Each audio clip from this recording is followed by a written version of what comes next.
La feuille de route, c'est de permettre à l'expérience aéroportuaire d'être digne d'une expérience hôtelière. L'aéroport, c'est un endroit où vous passez beaucoup de temps dans les parties communes avant de rentrer dans votre chambre, qui est la cabine de l'avion. L'expérience de l'aéroport est souvent un calvaire. Nous avons fait tourner le groupe ADP vers un groupe dont le client principal est l'usager final, le voyageur, et naturellement aussi la compagnie aérienne. Le transport aérien est un des domaines de l'activité humaine qui a connu la plus forte croissance depuis les années 60. Songez qu'en 1960, il y avait 100 millions de passagers aériens dans le monde. C'est le chiffre que nous avons à Paris seulement en 2024. Le nombre de passagers aériens dans le monde a été multiplié par 45, puisqu'il y a 4,5 milliards de passagers aujourd'hui dans le monde. Et pourtant, il n'y a qu'un tout petit nombre de pourcentage d'habitants de la planète qui ont déjà pris l'avion. L'avenir du secteur aérien, c'est un avenir d'innovation et de responsabilité. L'innovation parce que la décarbonation est indispensable, ce qui signifie qu'il faudra que d'ici une trentaine d'années, nous ayons soit des avions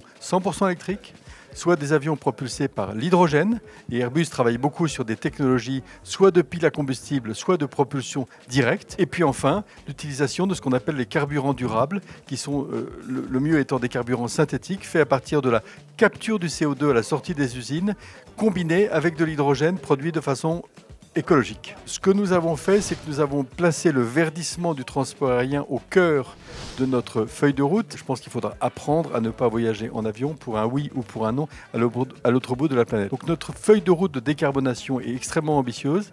0 émission nette en 2050 et 0 émission nette au sol pour Orly en 2030. Et pour Charles de Gaulle en 2035. Ça passe par la décarbonation de nos modes de chauffage.